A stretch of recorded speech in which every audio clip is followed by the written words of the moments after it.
Stuck homeschooling with the pack. Sometimes we do shit with the sleuth, but there are no prospects there. Bear shifters like to keep to themselves. Very inbred. He shook his head, but I could see the playful glint in his eye. It wasn't true. They were not inbred, but wolf shifters like to joke they were.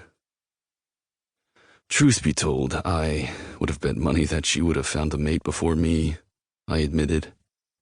If it wasn't for everything that had gone down, I never would have had the guts to even talk to Ada again. She wouldn't have even noticed me.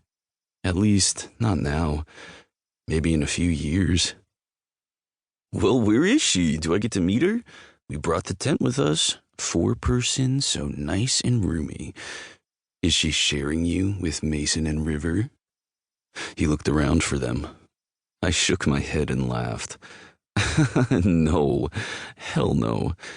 I love my cousin and all, but could you imagine having to live with him for the rest of your life?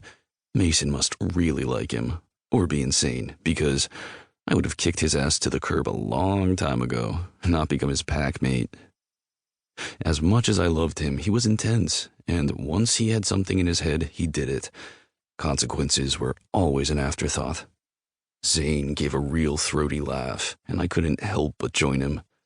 I feel for poor Mason.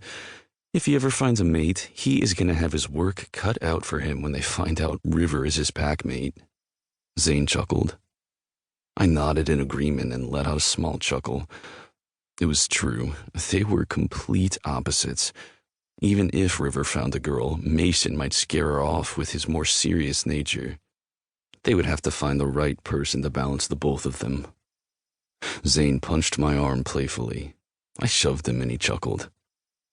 So, talking of packmates, there was something I had been meaning to ask you for a while. That's maybe one of the reasons I'm here today, to be honest. I watched as he shuffled and looked down at his feet. What did he mean he was here to talk about packmates? You don't have one now, do you? His dark eyes met mine, and I shook my head.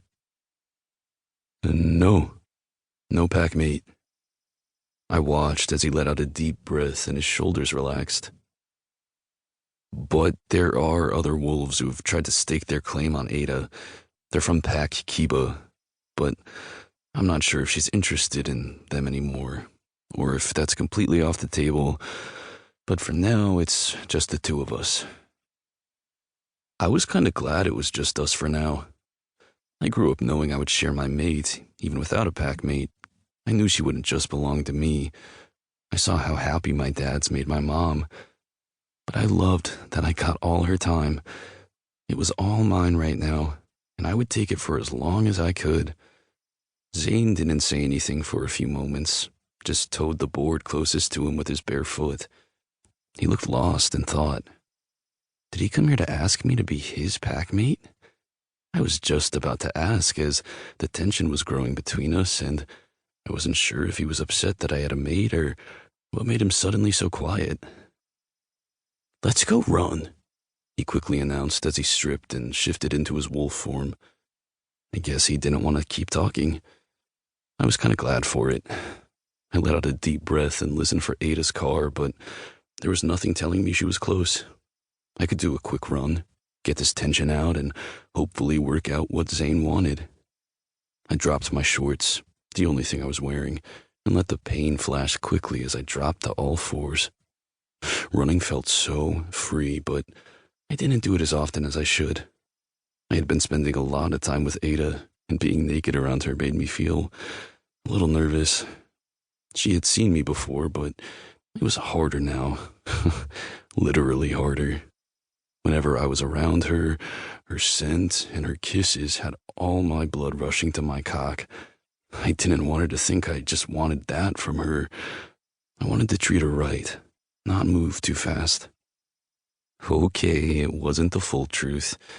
I had no idea how to move to the next level, and it made me nervous as anything when I was with her, and I thought things could get more. But I wasn't sure if she wanted more, or if I was just wanting it. I didn't want her.